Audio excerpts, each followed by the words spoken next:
Hello students, this is Prachi. Welcome to our channel. आज हम करने वाले हैं क्लास 10 बेसिक मैथमेटिक्स का सैम्पल पेपर का सेक्शन बी।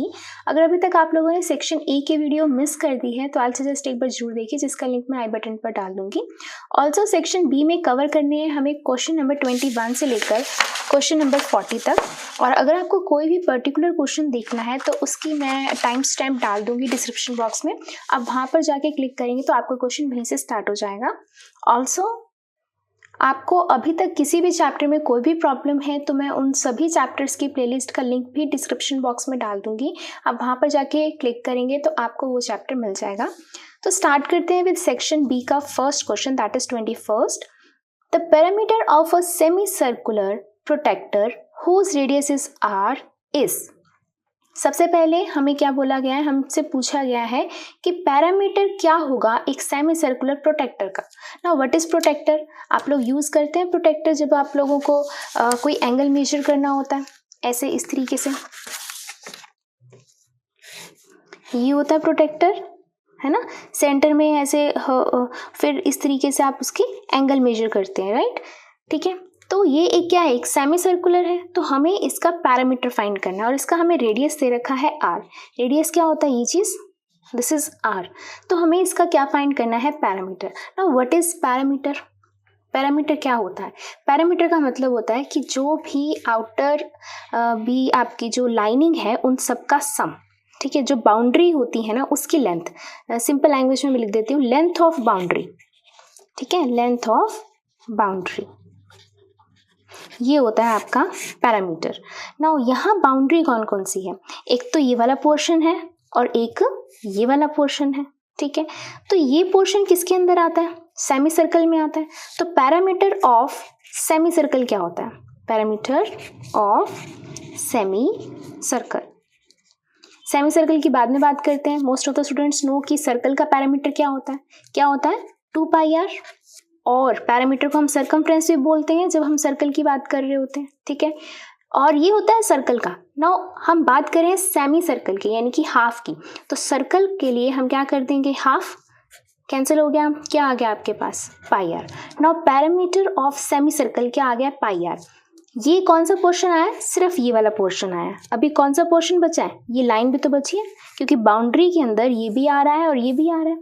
तो ये लाइन कितनी होगी, हाफ r है ना, इतनी रेडियस है, तो ये भी कितना होगा, r। तो r प्लस r 2r, ठीक है। तो हम लिख देंगे बेस कितना है इसका, 2r। तो टोटल पैरामीटर कितना हो गया, πr प्लस 2r, ये मिला। चलिए देखते हैं ऑप्शन में से कौन सा करेक्ट है। तो इसका फर्स्ट ऑप्शन है πr, pi plus 2r, pi plus r, pi r plus 2r। So ये आया था हमारा answer. So option D is correct.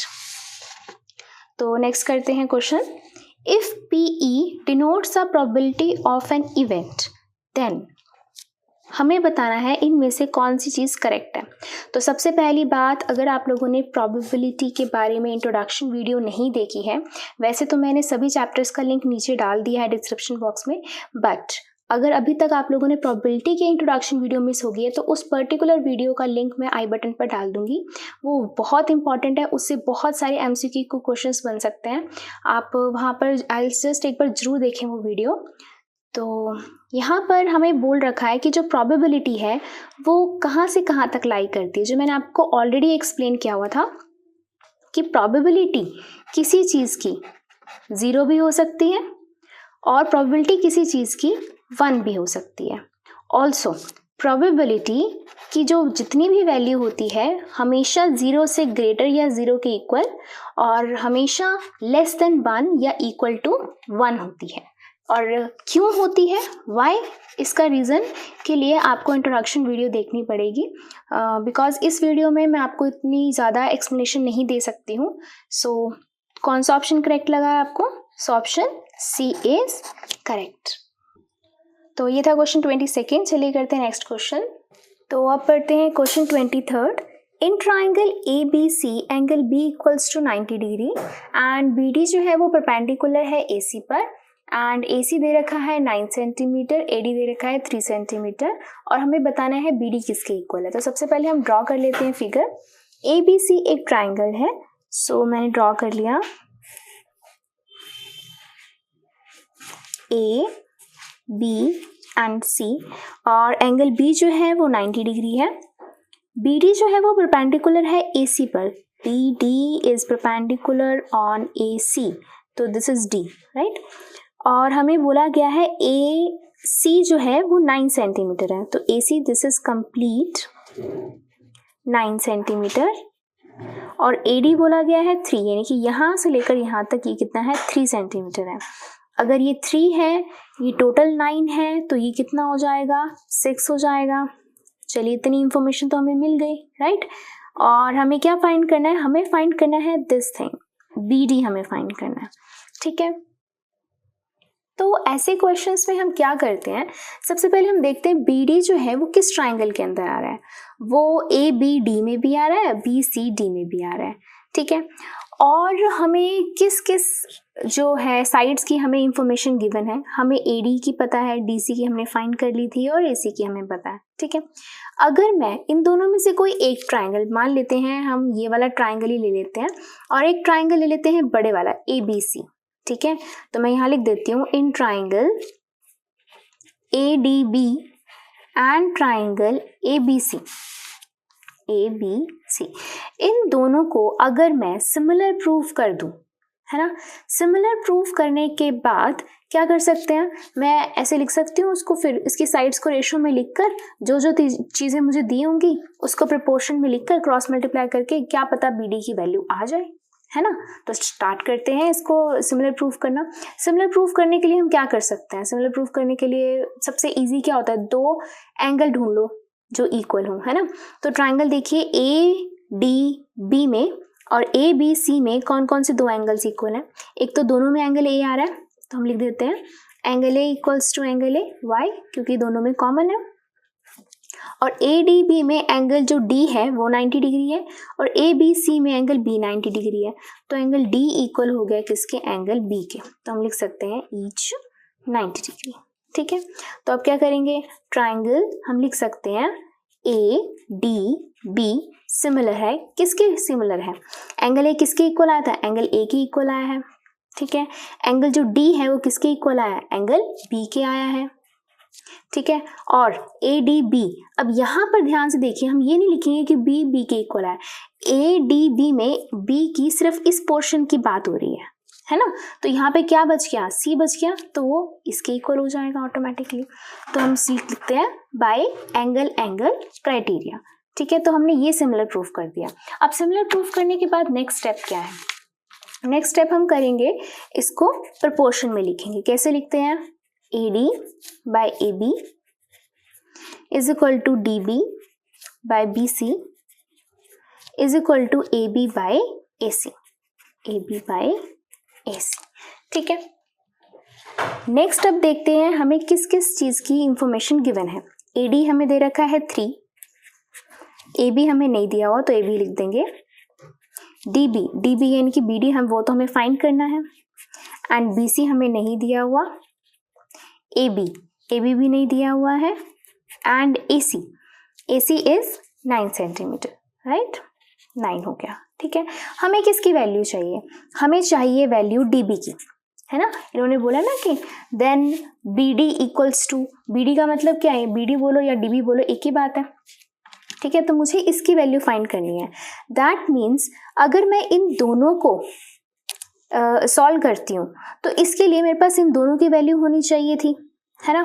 और अगर इन दोनों को सॉल्व करूँ तो मेरे पास इन दोनों की वैल्यू होनी चाहिए थी, इन दोनों की, तो वो चीज़ें तो मेरे पास है नहीं। तो सबसे पहला काम क्या हुआ कि मुझे ये जो इनकी वैल्यूज़ जिनकी नहीं पता, पहले मेरे को उनको सॉल्व करना पड़ेगा, है ना। तो मैं क्या करती हूँ, आप देखिए, फर्स्ट एंड लास्ट टर्म दोनों में AB आ रहा है। अगर मैं इन दोनों को इक्वेट कर दूँ, जैसे 3 by AB equals to AB by 9 कर दूँ, इसको मैं क्रॉस मल्टीप्लाई करती हूँ तो AB स्क्वायर कितना आ गया, 3 9 27 आ गया, है ना। और AB स्क्वायर 27 है तो AB कितना हो जाएगा, 27 के रूट्स बना लेते हैं, क्या होते हैं 3 9 3 जो पेयर बन गए वो रूट से बाहर, जिनका पेयर नहीं बना वो रूट के अंदर। तो 3√3 सेंटीमीटर आपके पास ए बी आ गया है ना। तो अब आपके पास ए बी आ चुका है, राइट। अब देखते हैं, अगर मैं पहली दोनों को इक्वेट करती हूँ तो मेरे पास 3 है, ए बी है, बी सी नहीं है, राइट। सिमिलरली अगर मैं लास्ट वाली को भी इक्वेट करती हूँ, मेरे पास ए बी तो आ गया, मेरे पास बी सी अभी भी नहीं है। यानी कि नेक्स्ट स्टेप क्या है, मुझे बी सी फाइंड करना है, तभी मैं इसके अंदर पुट करके डी बी की वैल्यू निकाल सकती हूँ। अब बी सी कैसे निकाले, ए बी मेरे पास कितना आ गया है 3√3 सेंटीमीटर। तो आपको क्या दिखाई दे रहा है, in triangle A B C, A B आपको ये दे रखा है, ए सी आपको ये दे रखा है, क्या आप बी सी फाइंड कर सकते हैं?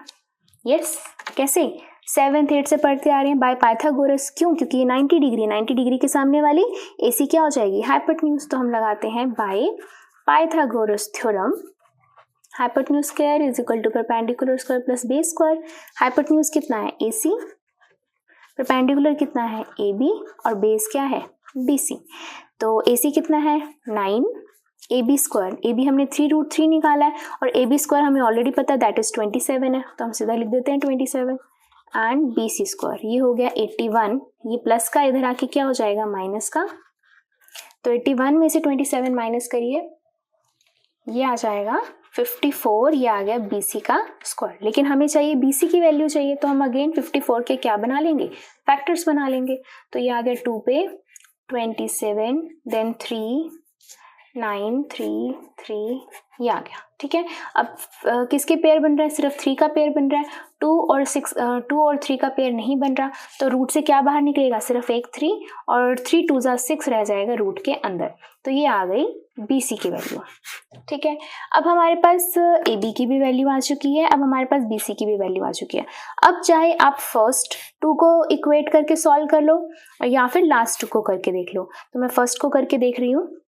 क्या था फर्स्ट में, 3 by A B equals to D B by B C. पहले इन दोनों को कर रही हूँ मैं, ठीक है। तो 3 बाई ए बी की वैल्यू क्या आई है 3√3, डी बी हमें फाइंड करना है, बी सी की वैल्यू क्या आई है 3√6। क्रॉस मल्टीप्लाई कर देते हैं। जब हम क्रॉस मल्टीप्लाई करेंगे तो क्या हो जाएगा, 3 मल्टीप्लाई 3√6 इधर चला जाएगा, डिवाइड में 3√3 रह जाएगा, is equal to D B, ठीक है।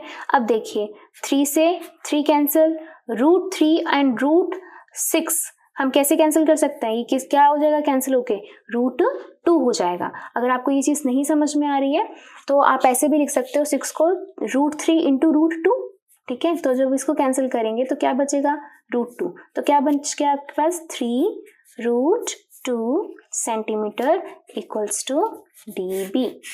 तो देखते हैं कौन सा ऑप्शन करेक्ट है। So option 3√2, option B is correct, ठीक है। तो ये था आपका क्वेश्चन 23, थोड़ा सा ट्रिकी था एंड इम्पॉर्टेंट भी था। नेक्स्ट देखिए, the pair of linear equations this and this do not have a solution if. सबसे पहले उन्होंने बोला कि ये 2 आपको इक्वेशंस दी हुई हैं, इनका कोई भी सॉल्यूशन नहीं निकलेगा। तो याद करिए नो सॉल्यूशन के लिए क्या कंडीशन होती थी, हम कर रहे हैं क्वेश्चन 24, नो सॉल्यूशन है ना।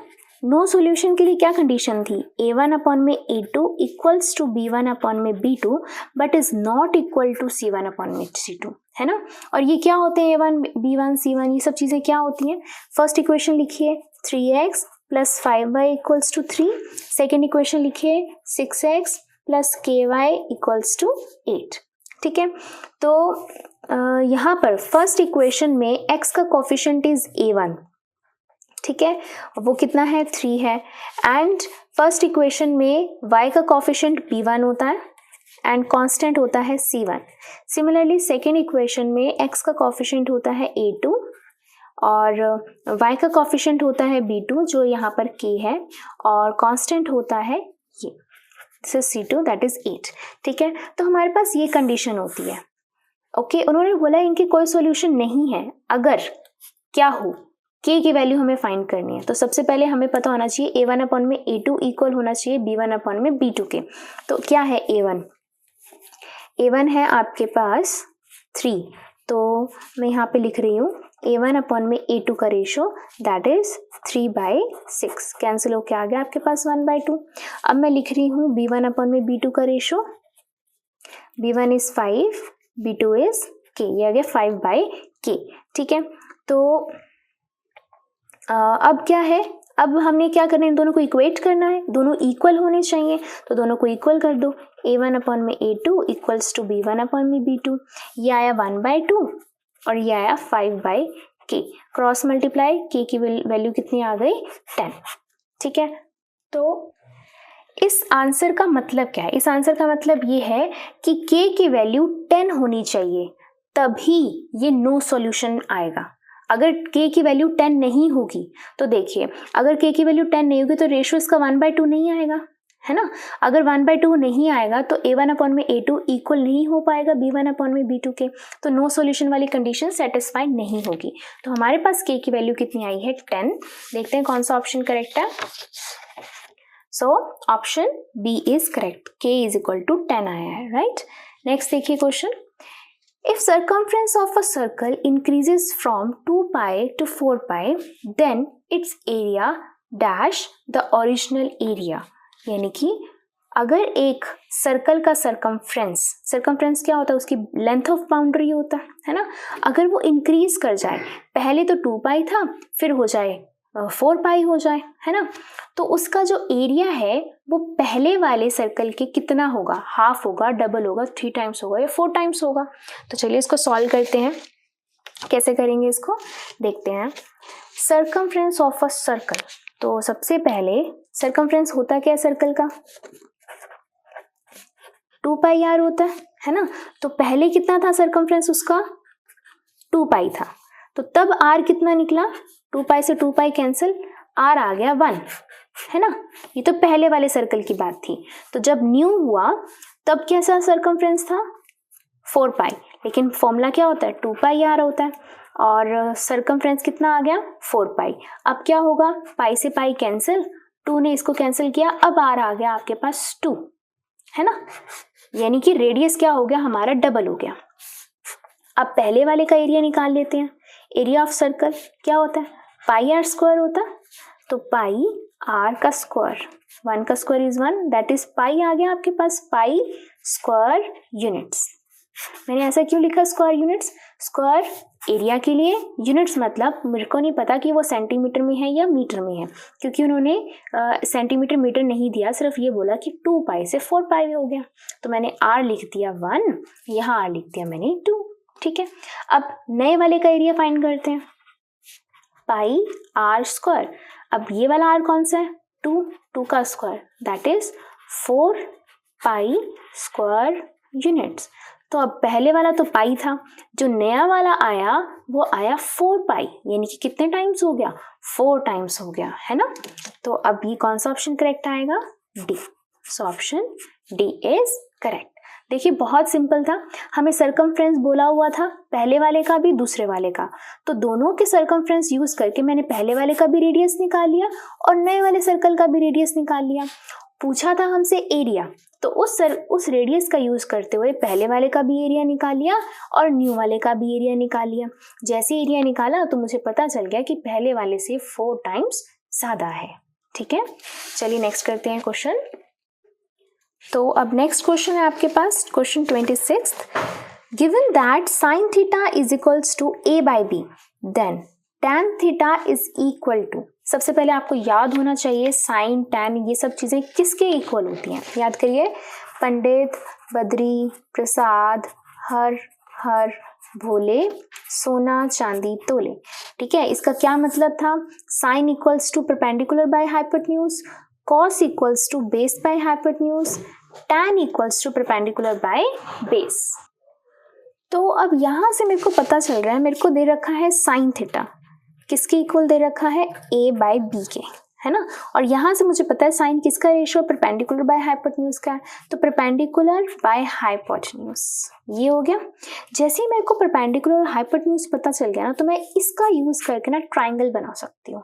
कैसे ट्राइंगल बना सकती हूँ, ध्यान से देखना इस चीज को। मैंने ये एक राइट एंगल ट्राइंगल बनाती हूँ, क्यों? क्योंकि ट्रिग्नोमेट्रिक रेशियोज हमेशा राइट एंगल ट्राइंगल में अप्लाई होते हैं। तो इसको नाम दे देते हैं हम ए, बी एंड सी, ठीक है। और ये थीटा है तो मैं मान लेती हूँ ये थीटा है, ठीक है। थीटा के सामने वाला एंगल, सामने वाली जो साइड होती है इज ऑलवेज परपेंडिकुलर। तो जो परपेंडिकुलर है वो यहाँ कितना दे रखा है? ए। तो मैं यहाँ इसको लिख दूंगी ए।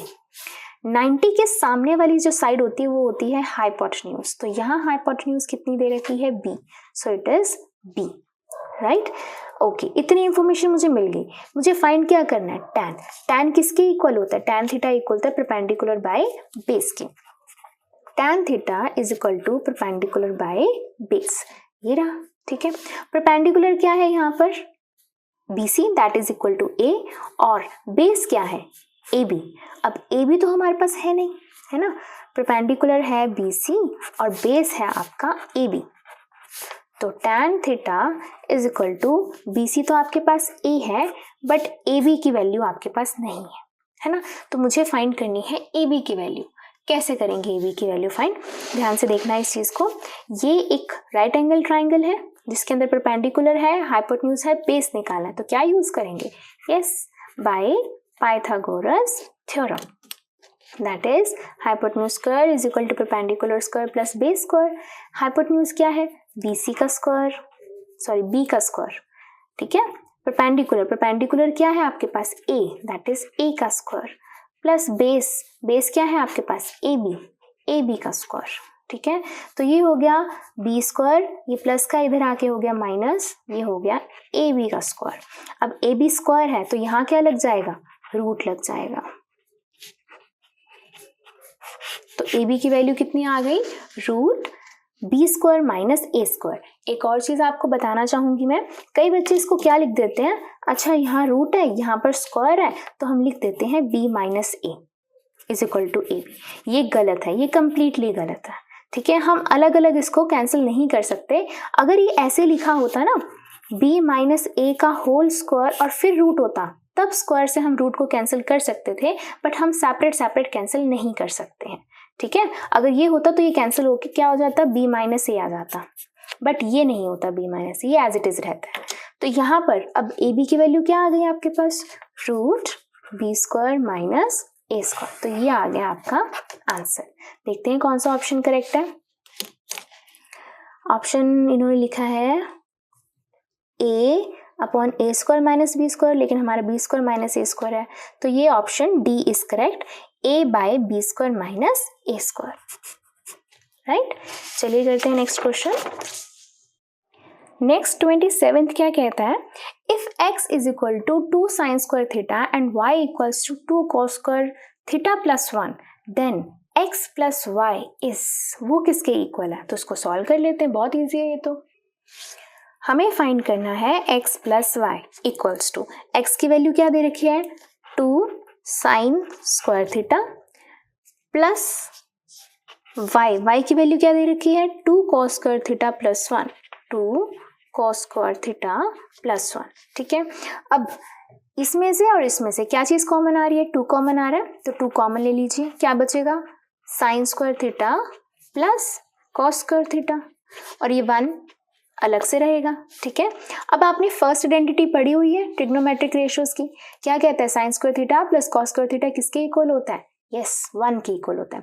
अगर अभी तक आप लोगों ने ये आइडेंटिटीज कैसे लर्न करते हैं, 3 आइडेंटिटीज होती हैं, और अगर आपको ट्रिग्नोमेट्री में कोई भी प्रॉब्लम है तो मैंने इस चैप्टर की प्लेलिस्ट जो है वो डिस्क्रिप्शन बॉक्स में डाल रखी है, आप वहाँ पर जाके क्लियर कर सकते हैं अपने डाउट्स। बट फॉर दिस जिसे आइडेंटिटीज हम लर्न करते हैं उसके एक ट्रिक की वीडियो मैंने बनाई हुई है, तो वो वीडियो पर्टिकुलरली मैं आई बटन पर डाल दूंगी, आप वहाँ पर जाके क्लिक करेंगे तो आपकी वीडियो स्टार्ट हो जाएगी। तो 2 इसकी जगह पे हम लिखते हैं 1 प्लस 1, क्योंकि ये किसके इक्वल होता है? 1 के इक्वल होता है according to first identity of trigonometry. तो 2 multiply 1 is 2 plus 1 that is equal to 3। तो ऑप्शन कौन सा करेक्ट है? So option A is correct, ठीक है। नेक्स्ट देखिए, if the difference between the circumference and the radius of circle is 37, पाई हमें 22/7 use करनी है। The circumference of the circle is, हमें बताना है सर्कल का सर्कमफ्रेंस क्या होगा, ठीक है। तो स्टार्ट करते हैं, बहुत इंटरेस्टिंग क्वेश्चन है ये तो। डिफरेंस ऑफ सर्कमफ्रेंस, ठीक है, तो ये रहा सर्कमफ्रेंस माइनस रेडियस, डिफरेंस बोला गया ना तो डिफरेंस के लिए माइनस आता है, minus radius is equal to 37, ठीक है, ओके। तो अब सर्कमफ्रेंस का फॉर्मूला क्या होता है, 2 पाई r होता है, ठीक है, 2 pi r minus r equals to 37, okay. और अब यहाँ इन दोनों में से क्या चीज़ कॉमन आ रही है, r कॉमन आ रहा है, r कॉमन ले लेते हैं, अंदर क्या बचेगा 2 पाई माइनस इसकी जगह पे बचेगा 1 इज इक्वल टू 37, ठीक है। तो r इक्वल्स टू 2 पाई की वैल्यू हमें क्या बोले यूज करने के लिए, 22/7 बोला है, 22/7 माइनस 1 इक्वल्स टू 37, ये हो गया 44/7 माइनस 1, ठीक है। नेक्स्ट क्या करेंगे, एलसीएम ले लेते हैं, 7 44 माइनस 7 इज इक्वल टू 37। अब 44 माइनस 7 कितना हो जाएगा, 37/7 इक्वल्स टू 37। अब यहाँ पर ये मल्टीप्लाई का इधर आके डिवाइड होगा तो 7 ऊपर चला जाएगा और 37 नीचे आ जाएगा, 37 से 37 कैंसिल, क्या बच गया 7 सेंटीमीटर आपका आ गया रेडियस। हमें क्या फाइंड करना है, हमें तो सर्कमफ्रेंस फाइंड करना है ना। तो सर्कमफ्रेंस का फॉर्मूला क्या होता है 2 पाई r, तो फाइंड कर लेते हैं। Circumference is equal to 2 pi r, 2 pi 22/7 use करना है, r कितना है आपके पास, अभी हमने फाइंड किया दैट इज 7, तो यहाँ पुट कर देते हैं 7 से 7 कैंसिल, 2 × 22 दैट इज 44 सेंटीमीटर। देखते हैं कौन सा ऑप्शन करेक्ट है हमारा, this is, so option B is correct. क्या किया हमने, उन्होंने बोला था कि डिफरेंस बताओ सर्कमफ्रेंस और रेडियस का, सॉरी डिफरेंस बोला गया है सर्कमफ्रेंस और रेडियस का कितना है 37 है, तो सर्कमफ्रेंस और रेडियस का डिफरेंस 37 था, इसका फॉर्मूला लिखा, r कॉमन ले लिया, पाई की वैल्यू पुट कर दी, सॉल्व करके r की वैल्यू निकाल ली। अब पूछा तो हमसे r नहीं था, पूछा तो हमसे सर्कमफ्रेंस था, तो सर्कमफ्रेंस का दोबारा से फॉर्मूला लगाकर r की वैल्यू पुट कर पाई की वैल्यू पुट करके हमने सर्कमफ्रेंस फाइंड कर लिया, वेरी सिंपल। नेक्स्ट देखिए, so next question 29th, the least number that is divisible by all the numbers from 1 to 10 both inclusive, both inclusive का मतलब क्या है, वो 1 भी इंक्लूड है और 10 भी इंक्लूड है। हमें बताना है एक ऐसा नंबर जो सबसे छोटा नंबर जो 1 से लेकर 10 तक सभी नंबर से डिवाइड हो सकता है, ठीक है। तो लीस्ट नंबर बताना है हमें, लीस्ट मतलब सबसे छोटा, सबसे कम नंबर। तो इसका क्या मतलब है, इसका मतलब ये है कि वो नंबर आपका 1 2 3 4 5 6 7 8 9 10 सब से डिवाइड होगा, यानी कि सब में कॉमन होगा वो, है ना। तो क्या मतलब है उसका, सब में कॉमन होगा, सबसे लीस्ट नंबर, तो हमें क्या फाइंड करना है, लीस्ट कॉमन मल्टीप्लायर। तो इस तरीके से आपको you will get to know कि आपको क्या फाइंड करना है। मोस्ट ऑफ द स्टूडेंट्स को प्रॉब्लम आती है एलसीएम और एचसीएफ के अंदर, यहाँ आपको आई थिंक पता चल गया होगा, सब में से कॉमन नंबर बताना है। तो हमें एलसीएम बताना है 1 से लेकर 10 तक का, तो मैं यहाँ पर 1 लिखती हूँ, 1 का फैक्टर इज 1, 2 का फैक्टर 2, 3 का फैक्टर 3, you can write 2 × 1 और 3 × 1, 4 का फैक्टर 2 × 2 × 1, 5 का 5 × 1, 6 का 2 × 3 × 1, 7 × 1, 8 is 2 × 2 × 2 × 1, 9 3 × 3, 10 2 × 5 × 1, इस तरीके से। तो हमें अब निकालना होता है LCM. Most of the students क्या मिस्टेक करते हैं, उन सबको लगता है सब में से कॉमन क्या आ रहा है, 1 कॉमन आ रहा है तो हो गया 1 एलसीएम, ठीक है, बट ये गलत है, वो एचसीएफ है, हाईएस्ट कॉमन फैक्टर है कि सब में से कॉमन क्या आ रहा है, ठीक है। लेकिन हमें वो नंबर बताना है जो सबसे डिवाइड हो सकता है, ठीक है। तो क्या होगा, सबके लिए एलसीएम निकालें, एलसीएम के लिए हम क्या करते हैं, मैक्सिमम पावर देखते हैं। जैसे यहाँ पे 1 है, यहाँ 2 की पावर 1 है, यहाँ 3 की पावर 1 है, यहाँ 2 की पावर 2 है, यहाँ 5 की पावर 1 है, यहाँ 2 की पावर 1 एंड 3 की पावर 1 है, यहाँ 7 की पावर 1 है, यहाँ 2 की पावर 3 है और यहाँ 3 की पावर 2 और यहाँ 2 की पावर 1 एंड 5 की पावर 1 है। तो एलसीएम के लिए हम क्या करते हैं, एलसीएम के लिए हम देखते हैं सब की पावर, मैक्सिमम पावर। तो अगर हम मैक्सिमम पावर की बात करें 1 तो है ही, ओके। फिर देखिए 2 की मैक्सिमम पावर कितनी है, एक ये है, एक ये है और एक ये है, ठीक है। तो 2 की मैक्सिमम पावर 3 आ रही है, तो 2 की मैक्सिमम पावर हो गई 3। अब नेक्स्ट देखिए 3 की मैक्सिमम पावर ये है ना 1 1 एंड 2, तो 3 की पावर मैक्सिमम पावर आ रही है 2। नेक्स्ट देखिए 5 की मैक्सिमम पावर 1 ही है एंड नेक्स्ट नंबर इज 7 की मैक्सिमम पावर भी 1 है। इसको हम सॉल्व कर लेंगे, ये हो जाएगा 1 मल्टीप्लाई 2 टू 4, 4 टू 8 मल्टीप्लाई 3 का स्क्वायर 9 मल्टीप्लाई 5 मल्टीप्लाई 7। जब हम इन सबको मल्टीप्लाई करेंगे तो आपके पास आएगा 2520। देखते हैं कौन सा ऑप्शन करेक्ट है। Option 2520, option C is correct. Next question, 3 bells ring at intervals 4, 7, 14 minutes. All 3 rang at 6 AM. When will they ring together again? यानी कि 3 bells हैं, एक 4-4 मिनट के बाद बजती है, एक 7-7 मिनट के बाद बजती है और एक 14-14 मिनट के इंटरवल पर बजती है, ठीक है। तीनों की तीनों एक बार 6 बजे बजी। अब हमें बताना है कि वो नेक्स्ट टाइम तीनों की तीनों एक साथ कब बजेंगी, ठीक है। तो क्या है सबसे पहले,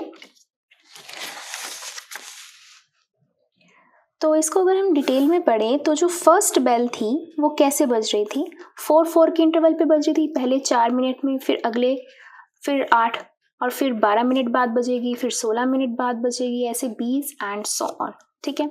सेकेंड वाली का क्या इंटरवल था, 7-7 मिनट्स का था। तो पहली अगर 7 मिनट है, अगली 14 मिनट हो जाएंगे, फिर 21 हो जाएंगे, फिर 28 एंड सो ऑन। फिर थर्ड वाले के इंटरवल्स क्या थे, 14 है ना, 14 के बाद फिर 14 यानी कि 28, फिर next 14 that is 42 and so on. तो इस तरीके से वो ऐसे ऐसे चलती जाएंगी, ठीक है। तो हमें ये बताना है कि कब जाके तीनों की तीनों एक साथ रिंग करेंगी, ठीक है। यानी कि तीनों के अंदर कॉमन मिनट कब आएगा, ठीक है।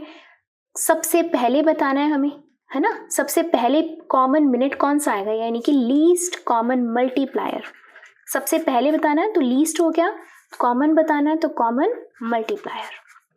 तो इस तरीके से हमें इनका एलसीएम फाइंड करना है। तो कैसे फाइंड करते हैं एलसीएम, हम 4 के फैक्टर्स बनाते हैं इस तरीके से। क्या बनेंगे, 2 मल्टीप्लाई 2 मल्टीप्लाई 1। 7 के फैक्टर्स बनाइए, 7 मल्टीप्लाई 1। 14 के फैक्टर्स बनाइए, 2 मल्टीप्लाई 7 मल्टीप्लाई 1। अब मैक्सिमम पावर लिख दीजिए, 2 की मैक्सिमम पावर 2 आ रही है, 7 की पावर 1, 2 की पावर 1 एंड 7 की पावर 1। तो एलसीएम के लिए क्या होता है, 2 की मैक्सिमम पावर लेते हैं और 7 की मैक्सिमम पावर 1 ही है। ये हो गया 2 2 4 and 7, 4 multiply 7 that is 28 minutes, ठीक है। तो 28 मिनट के बाद जाकर आपको पता चलेगा कि तीनों की तीनों बेल्स फिर से रिंग कर रही हैं। अगर आपको समझ में आ जाए कि हाँ जी एलसीएम निकालना है तो वेल एंड गुड, नहीं समझ में आए तो आप छोटी सी ट्रिक भी लगा सकते हो।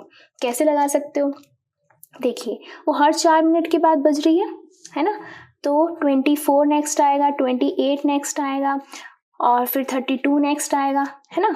तो अब देखिए इन सब के अंदर सबसे पहला कॉमन मिनट कौन सा आया, ये 28 मिनट के बाद ये 28 और ये 28, इससे पहले कोई भी कॉमन मिनट आया क्या, 14 सब में आया, 14 इसमें आया, इसमें आया, बट 14 इसके अंदर नहीं आया, राइट। तो इसलिए हम क्या देखेंगे, पहला कॉमन डिजिट कौन सा आ रहा है, और अगर वो आ जाए, देखिए ये तो 4 7 14 था इसलिए हमें पता चल गया। अगर बड़े बड़े नंबर्स होते तो हमें नहीं पता चलता, है ना। तो इसलिए थोड़ा सा या तो ट्रिक्स लगाइए या आपको कॉन्सेप्ट समझना चाहिए कि वाई एलसीएम।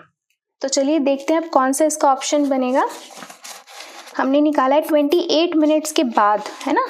तो पहले तो 6 बजे बजी और उसके 28 मिनट्स के बाद क्या टाइम आ जाएगा, 6 बज के 28 मिनट्स, तो 6:28 AM।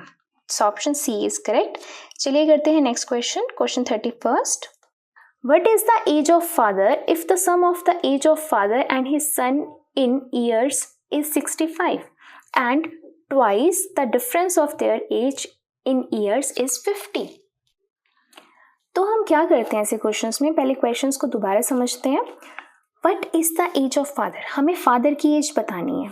If the sum of the age of father and his son in years is 65, अगर फादर की एज और सन की एज का जब हम सम करते हैं तो वो 65 आता है ईयर्स में, ठीक है। And twice the age of their difference is 50, ठीक है।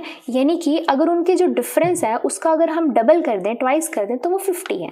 तो सबसे पहले हम क्या करेंगे, इक्वेशंस बनाते हैं। इक्वेशंस के लिए हम क्या करना पड़ेगा हमें, let the age of father x and let the age of his son is y, ठीक है। फिर क्या करेंगे, अकॉर्डिंग टू क्वेश्चन क्या बोला गया है, उनका जो सम है वो 65 है, यानी कि फादर की एज सन की एज का जो सम है वो 65 है। तो ये आपके पास फर्स्ट इक्वेशन आ गई। नेक्स्ट के लिए समझिए, twice the difference of their edges, twice the difference of their edges is 50, यानी कि उनकी एजेस का डिफरेंस और उसका ट्वाइस कर दो तो वो कितना बनता है, 50 बनता है। तो इसको सॉल्व कर लेते हैं।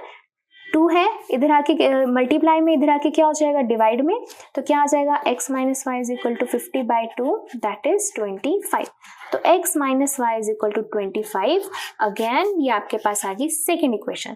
तो जब आपके पास इस टाइप की 2 इक्वेशंस आ जाती हैं, हमारे पास क्या ऑप्शन होता है, हम क्या करते हैं, इसको सॉल्व करते हैं using various methods such as sublimation, such as elimination, और सबसे ईजी हमें कौन सा लगता है, एलिमिनेशन। तो जिसमें हम क्या करते हैं, हम लिखते हैं फर्स्ट इक्वेशन और लिखते हैं सेकेंड इक्वेशन, और फिर हम उनके कोफिशिएंट्स को इक्वल करते हैं। जैसे x का कोफिशिएंट यहाँ 1 है, यहाँ x का कोफिशिएंट 1 है, ठीक है। फिर हम क्या करते हैं, इक्वल करते हैं, यहाँ ऑलरेडी इक्वल है। फिर क्या करते हैं, हम साइन चेंज करते हैं, ठीक है, सो दैट हमारा एक वेरिएबल कैंसिल हो जाए। बट अगर हम यहाँ पर ध्यान से देखें तो यहाँ पर हमें साइन चेंज करने की जरूरत ही नहीं है। अगर हम इनको सिंपल प्लस कर देते हैं इन दोनों इक्वेशन को, तो भी प्लस का y माइनस का y कैंसिल हो जाएगा, क्योंकि दोनों के में क्या है, 1 कोफिशिएंट है, एक प्लस का है, एक माइनस का। तो इन दोनों इक्वेशन को सिंपल प्लस कर दो तो भी ये कैंसिल हो जाएंगी। ये कैंसिल क्या आ गया आपके पास, x plus x 2x, 65 plus 25 90, x is equal to 2 multiply है, इधर आके क्या हो जाएगा, डिवाइड का, तो 90/2 दैट इज 45 ईयर्स। x क्या लेट किया था हमने, एज ऑफ फादर लेट किया था, और x की ही वैल्यू आई है दैट इज 45। तो देखते हैं कि क्या ऑप्शन है, फादर की एज कितनी आई है, 45। So option B is correct. Next question, so next करते हैं क्वेश्चन 32। क्या कहता है, What is the value of this? तो हमें ट्रिग्नोमेट्री दी गई है, राइट। तो उसको कैसे सॉल्व करेंगे, तो हमें ये क्वेश्चन दिया गया है, tan थीटा कोसेकेंड थीटा का square minus sine into secant theta का स्क्वायर, ठीक है। तो मैंने आप लोगों को जब ट्रिग्नोमेट्री समझाई थी तो मैंने आपको कहा था 99% क्वेश्चंस को हम अगर साइन और कॉस में कन्वर्ट कर ले तो बहुत ईजिली और बहुत जल्दी सॉल्व हो जाते हैं, राइट। तो वही हम फिनोमेना यहाँ यूज करेंगे। tan को कन्वर्ट कर दीजिए साइन कॉस में, क्या होता है, tan का फॉर्मूला क्या होता है, sine theta by cos theta into cosecant, cosecant को साइन में कन्वर्ट कर दीजिए 1 बाई साइन थीटा, स्क्वायर है तो स्क्वायर साइन थीटा, इसको तो चेंज करने की जरूरत ही नहीं है क्योंकि ऑलरेडी साइन में ही है। तो सीकेंट को कन्वर्ट कर देते हैं, कैसे हो सकता है, 1 बाई कॉस से हो सकता है, ये आ गया स्क्वायर, राइट। नेक्स्ट अब देखिए, साइन से साइन कैंसिल हो गया, क्या बच गया आपके पास, 1 बाई कॉस थीटा का होल स्क्वायर है, तो हम इसको ऐसे लिख सकते हैं, राइट। नेक्स्ट देखिए, माइनस यहाँ पे क्या है, sine theta by cos theta हो गया, ऊपर स्क्वायर है तो हम लिख सकते हैं sign square theta upon cos square theta, right. अब दोनों तरफ कॉस स्क्वायर है तो एलसीएम ले लीजिए, क्या आ जाएगा, 1 माइनस साइन स्क्वायर थीटा। अब हमें पता है, हमने आइडेंटिटी पढ़ रखी है फर्स्ट, कौन सी आइडेंटिटी होती है, sine square theta plus cos square theta is equal to 1।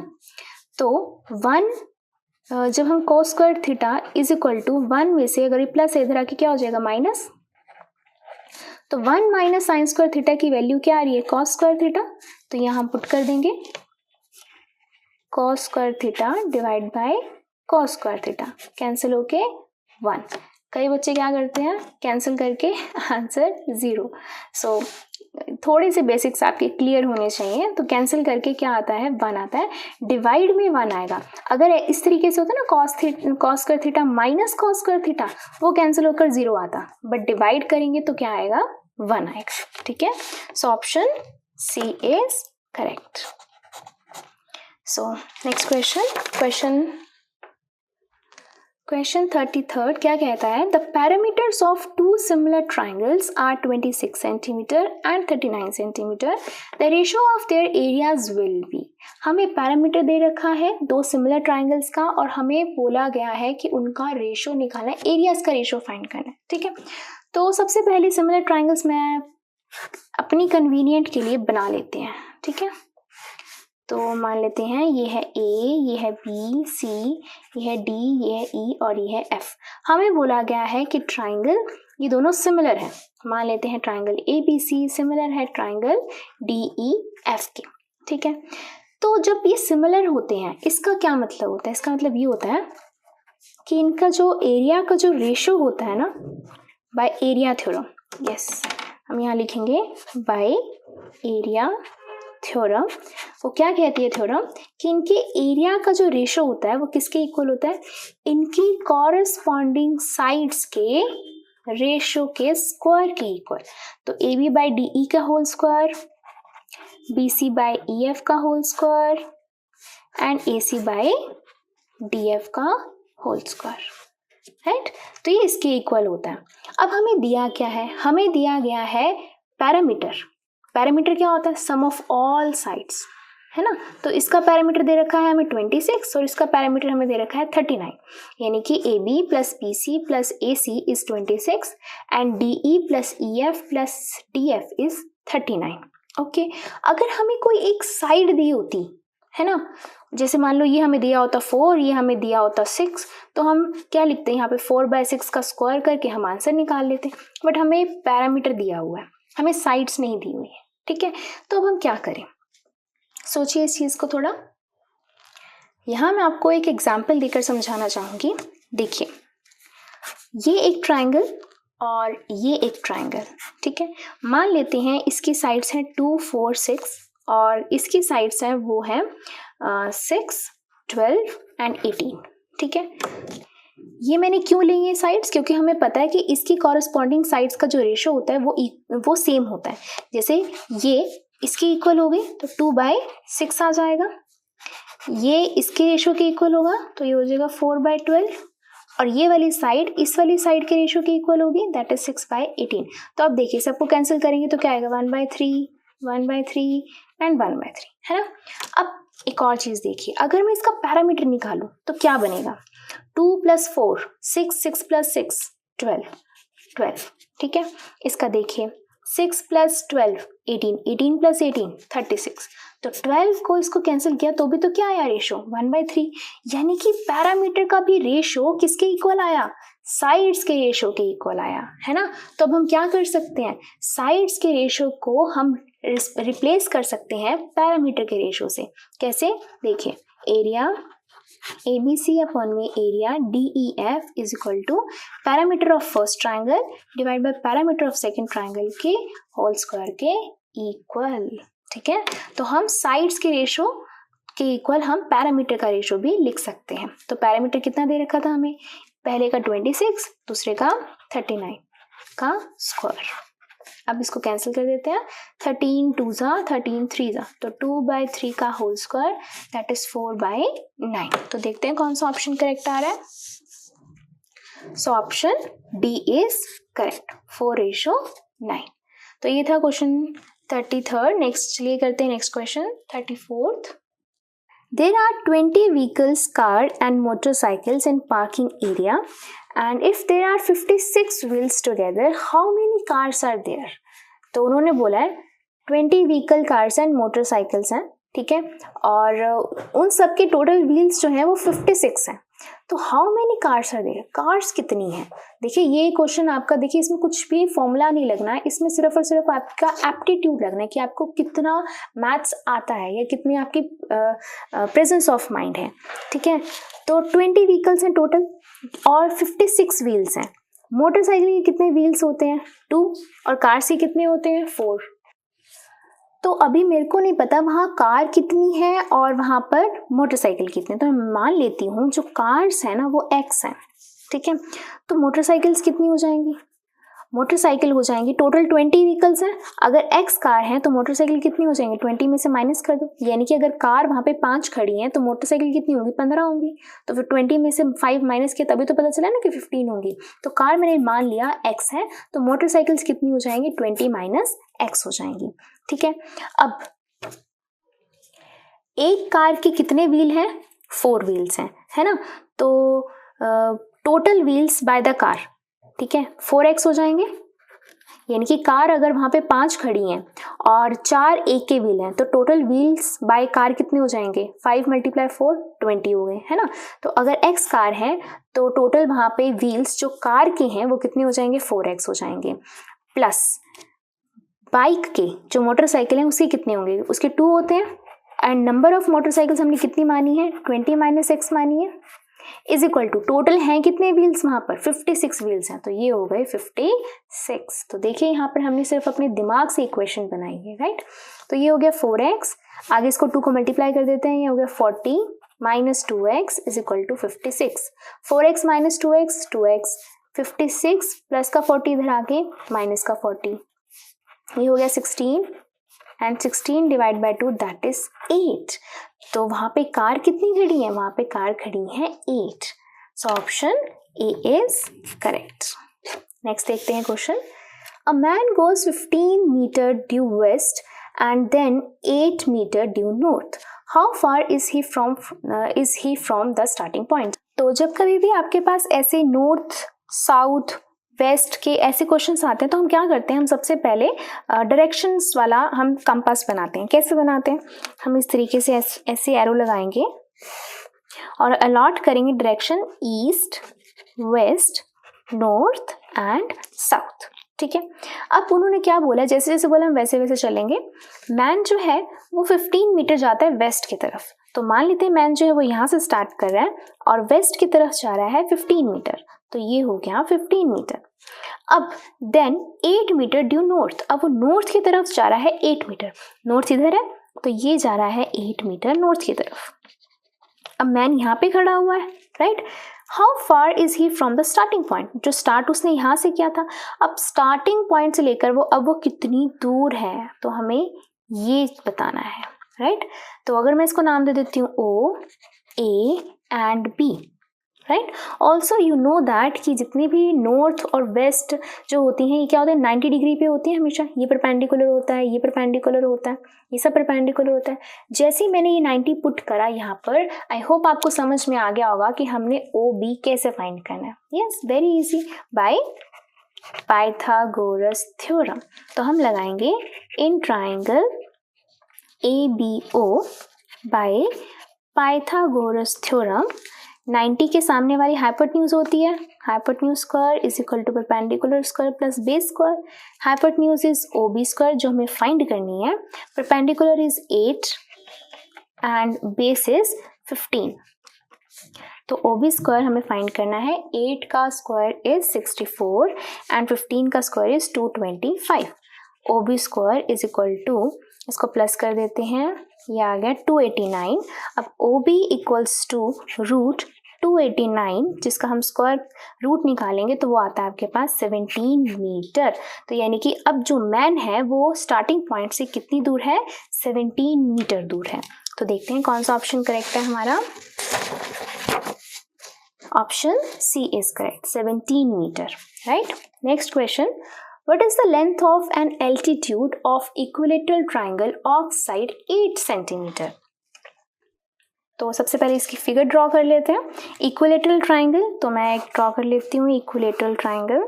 This is A B C. Now what is equilateral triangle, जिसकी तीनों साइड्स क्या होती हैं, इक्वल होती हैं लेंथ में, ठीक है।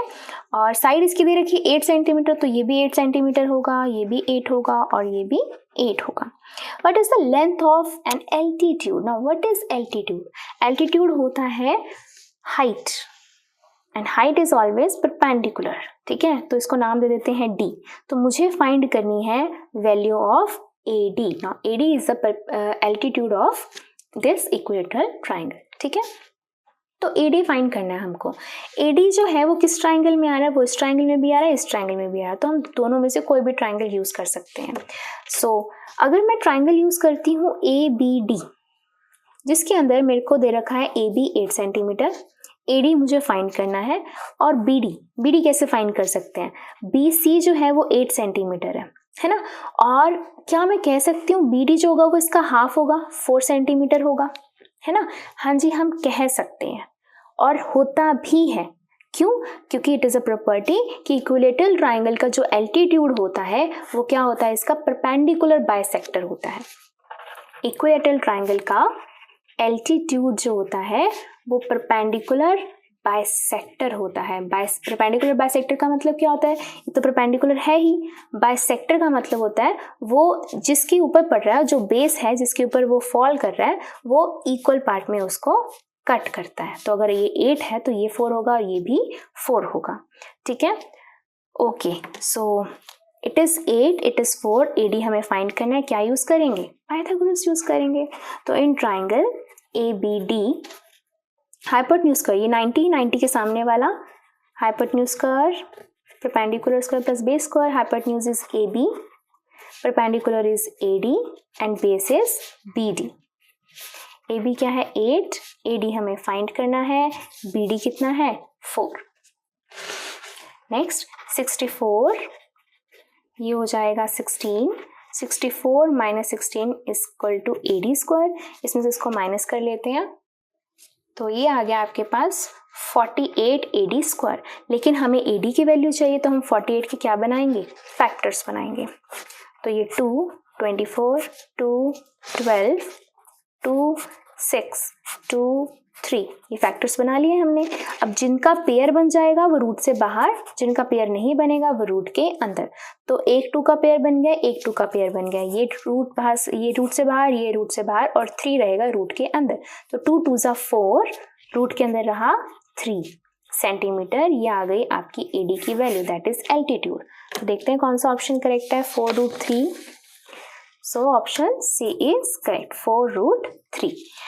Next question, if the letters of the word Ramanujan are put in a box, a letter is drawn at random. The probability that the letter is A is, तो सबसे पहले हमने एक बॉक्स के अंदर हमने कुछ लेटर्स डाल दिए हैं जिसके ऊपर लिखा हुआ है RAMANUJAN, ठीक है। और हमने कोई भी एक लेटर उस बॉक्स में से बाहर निकाला है, क्या प्रोबेबिलिटी है कि वो लेटर ए होगा, ठीक है। तो हमें पता है प्रोबेबिलिटी का फॉर्मूला क्या होता है, प्रोबेबिलिटी का फॉर्मूला क्या होता है, favourable outcomes divide by total possible outcomes, ये फॉर्मूला होता है ना। अब इसका क्या मतलब है, इसका मतलब ये है, सबसे पहले हम टोटल पॉसिबल आउटकम्स लिखते हैं। मैं शॉर्ट में लिख रही हूँ टोटल पॉसिबल आउटकम्स, यानी कि हमने जो बॉक्स के अंदर डाले हैं वो कितने लेटर्स डाले हैं, टोटल डाले भी कितने हैं, 1 2 3 4 5 6 7 8 9 लेटर्स डाले, तो 9 is the total possible outcomes, ठीक है। नाउ फेवरेबल आउटकम कौन सी है, फेवरेबल आउटकम हम कौन सी बाहर निकाल रहे हैं, लेटर ए बाहर निकाल रहे हैं। तो ए के फेवर में कितने हैं, यानी कि ए लेटर्स कितने हैं यहाँ पर, 1 2 एंड 3 है। तो प्रोबेबिलिटी कि बाहर ए लेटर निकल के आएगा, favourable outcome divide by total possible outcomes, cancel होके कितना आ गया, 1/3। सो option D is correct, right. Next question, the area of sector of a circle is 1/6 to the area of the circle. Find the degree measures of its minor arc. तो पहले इसका मैं figure बना देती हूँ।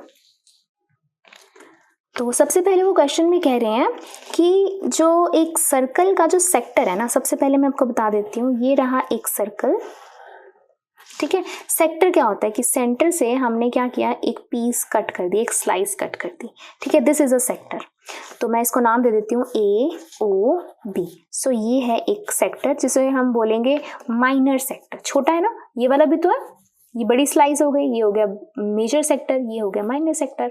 ओके, तो उन्होंने बोला है ना, इसका जो एरिया है ना वो 1/6 है एरिया ऑफ सर्कल के। तो सबसे पहले हमें पता होना चाहिए एरिया ऑफ सेक्टर होता क्या है।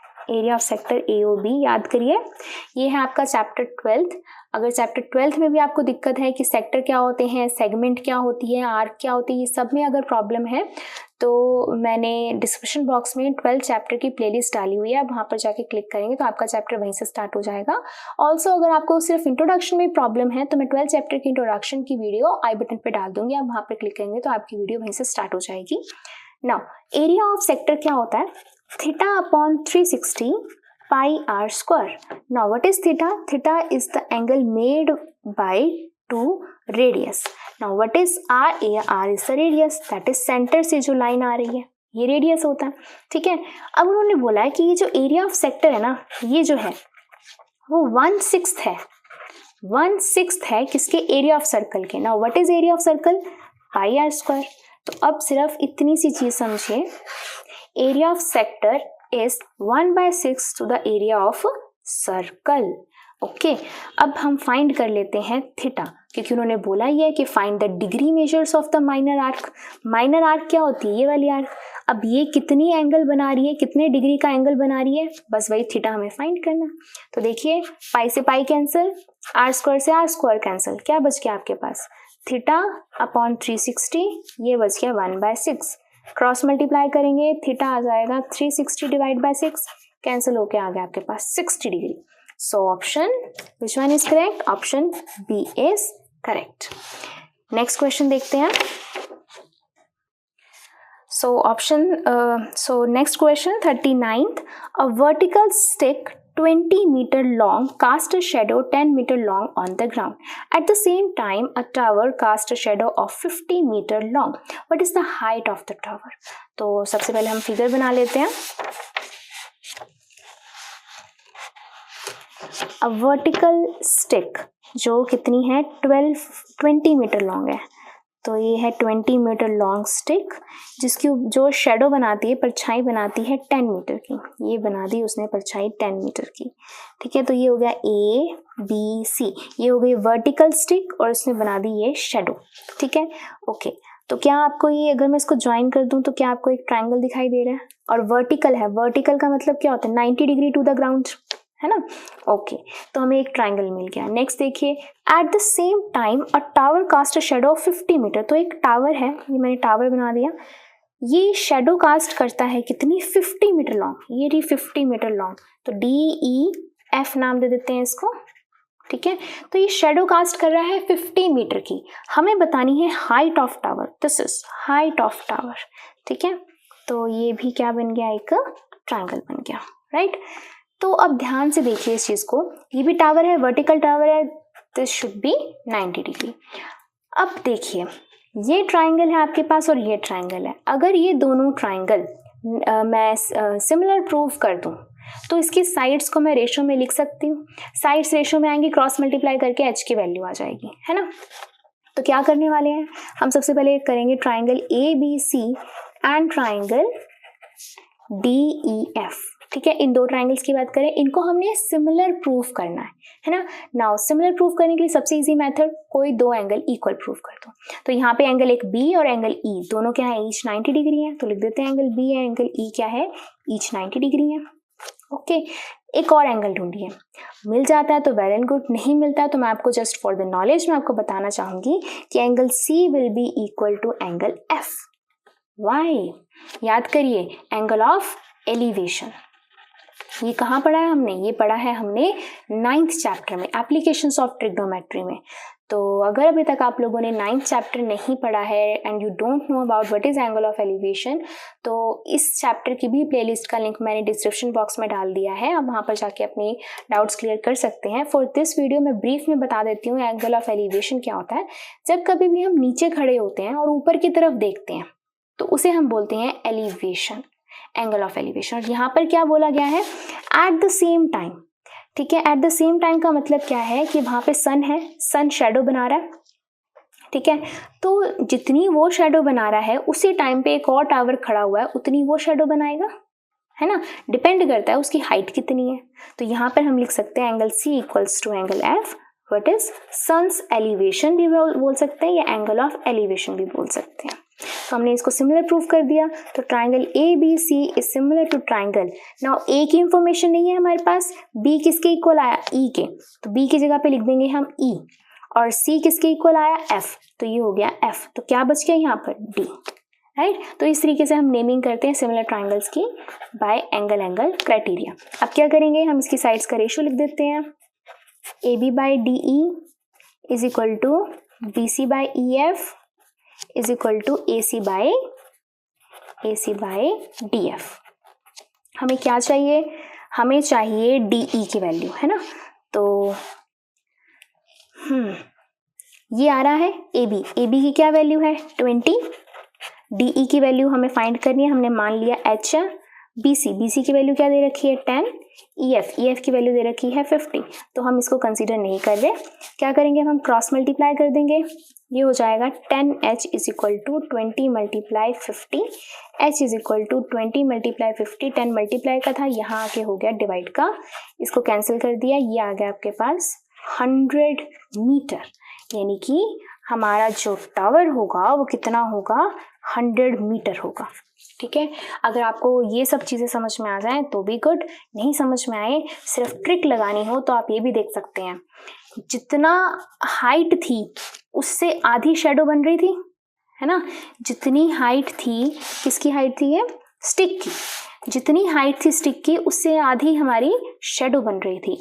तो अगर जितनी शेडो बन रही है उससे डबल ही तो हाइट होगी ना टावर की, है ना। तो टावर की भी हाफ बन रही है शेडो, तो अगर 50 शेडो बोल रखी थी तो उसका टावर उससे डबल ही होगा। आप इस तरीके से भी ट्रिक लगा सकते हैं। अगर आपको ये मेथड समझ में आता है तो वेल एंड गुड, अगर आपने ट्रिक्स लगानी है तो आप इस तरीके से भी ट्रिक्स फॉलो कर सकते हैं। नेक्स्ट क्वेश्चन, सो ये 100 था, तो 100 ऑप्शन कौन सा करेक्ट हुआ आपका, option D is correct. So last question पढ़ते हैं। What is the equation of the pair of linear equations, solution, what is the solution, इसका हमने सॉल्यूशन फाइंड करना है। तो देखिए 37x 43y 43x 37y equals to 117। ऐसे क्वेश्चंस देख के पेपर में बच्चे क्या करते हैं, यार इतना लंबा कौन सॉल्व करे, फटाफट से कोई भी ऑप्शन चूज कर देते हैं। बट नहीं, ये इतना लंबा दिख रहा है बट इतना लंबा है नहीं इतना। तो हमें पता है कि दो इक्वेशन दे रखी हैं, 37x plus 43y is equal to 123, और एक दे रखी है 43x plus 37y is equal to 117, ठीक है। ये ऐसे क्वेश्चन ना आपकी एक्सरसाइज 3.7 में भी है, ऑप्शनल में भी है, ठीक है। अगर आपने अभी तक वो वीडियो नहीं देखी है 3.7 की, this is very important exercise, तो उसका लिंक जो है वो आपकी डिस्क्रिप्शन बॉक्स में है ही, चैप्टर 3 के, तो आप वहाँ पर जाके पूरी की पूरी ऑप्शनल देख सकते हैं। फॉर दिस वीडियो मैं आपको एक्सप्लेन करने वाली हूँ कि जब कभी भी आपके पास ऐसी इक्वेशन आती है, हम क्या करते हैं, हाँ जी दो इक्वेशन है लीनियर में है, तो हम क्या करेंगे, एलिमिनेशन लगाते हैं, है ना। तो एलिमिनेशन के लिए क्या करते हैं, इस पूरे को मल्टीप्लाई कर देते हैं इसके कोफिशिएंट के साथ, और इस पूरे को मल्टीप्लाई कर देते हैं इसके कोफिशिएंट के साथ, सो दैट हमारे जो कोफिशिएंट्स हैं वो सेम हो जाए, है ना, इसीलिए करते हैं। बट अब सोचिए कि आपके पास पेपर में इतना टाइम होगा कि पहले 43 को 37 से मल्टीप्लाई करें, फिर 43 को 43 से, फिर 43 को 123 से, ऐसी 37 को इससे बहुत लंबा, है ना, बहुत लंबा जाएगा। तो क्या करते हैं हम, जब आपके पास ऐसी बड़ी बड़ी इक्वेशंस होती हैं और अगर ऐसा हो इधर 37 इधर 37 इधर 43 इधर 43, तो हम क्या करते हैं, इन दोनों इक्वेशन को एक बार हम ऐड कर देते हैं और एक बार हम कर देते हैं सबट्रैक्ट, और उससे जो इक्वेशन निकल के आती हैं उसको हम आगे फर्दर सॉल्व करते हैं। कैसे, तो सबसे पहले सोचिए, इनको जब हम ऐड करेंगे तो क्या आएगा हमारे पास, 37 प्लस 43 0 कैरी ओवर 1, ये आ गया 80x प्लस इसको भी प्लस कर दिए 80y इज इक्वल टू इसको भी प्लस कर दीजिए 0 कैरी ओवर 1 3 4 240। ठीक है, अब क्या आ रहा है आपके पास कॉमन, 80 कॉमन आ रहा है, तो x plus y is equal to 240 और x प्लस वाई 80 यहाँ मल्टीप्लाई, यहाँ के हो जाएगा डिवाइड का, ये कैंसिल होके आ गया आपके पास 3, तो x plus y equals to 3। ये देखिए सिंपल सी इक्वेशन आ गई, तो इसको हम मान लेते हैं फर्स्ट इक्वेशन। अब क्या करेंगे, इन्हीं दो इक्वेशंस को सबट्रैक्ट कर देंगे। जब हम सबट्रैक्ट करेंगे तो क्या होगा, 37x plus 43y 43x। Subtract का मतलब क्या है कि हमने क्या करनी है, साइन चेंज कर देने हैं, sign change sign change sign change, plus plus थे तो सब में माइनस माइनस लगा दिया, तो इसको इसमें से माइनस करेंगे तो क्या आएगा, माइनस का 6x आ जाएगा, यहाँ पे प्लस का 6y, माइनस का 6 क्यों आएगा, क्योंकि 43 बड़ा है 37 से और माइनस का साइन है तो इसीलिए, यहाँ पर 43 बड़ा है लेकिन यहाँ पे प्लस का साइन है तो इसलिए प्लस, राइट। तो ये छोटे छोटे बेस होते हैं जो आपको आने चाहिए, राइट। ओके, इसमें से इसको माइनस करेंगे तो आएगा आपके पास प्लस का 6। अब क्या आ रहा है, 6 कॉमन आ रहा है, 6 कॉमन ले लीजिए, यहाँ क्या बचेगा माइनस का x, यहाँ बचेगा प्लस का y, ये हो गया 6 यहाँ मल्टीप्लाई इधर आके डिवाइड तो आ गया 1, minus x plus y is equal to 1। तो देखिए ये आ गई बहुत ईजी, सेकेंड इक्वेशन आ गई। अब क्या करेंगे, इन दोनों को सॉल्व कर लेते हैं। ये x plus y equals to 3 minus x plus y is equal to 1। तो देखिए अब हमें क्या करने की जरूरत है, अब ना हमें साइन चेंज करने की जरूरत है, ना हमें कोफिशिएंट हटाने की जरूरत है, बस अब इन दोनों को सिंपल सॉल्व करेंगे ऐड करके। x minus x cancel, y plus y 2y, 3 plus 1 4, y कितना आ गया 4/2 दैट इज 2। जैसे ही 4 y आ चुका है, आप चाहे इसमें पुट कर दो चाहे इसमें पुट कर दो y की वैल्यू, x की वैल्यू फाइंड करने के लिए। x plus 2 is equal to 3, 3 minus 2 is equal to 1, तो x आ गया 1, y आ गया 2। देखिए कौन सा ऑप्शन करेक्ट है, x1 y2, ये रहा ऑप्शन डी इज करेक्ट। तो ये था आप लोगों का section B. Thank you, that's all for this video. Next video में हम कवर करेंगे सेक्शन सी। Thank you.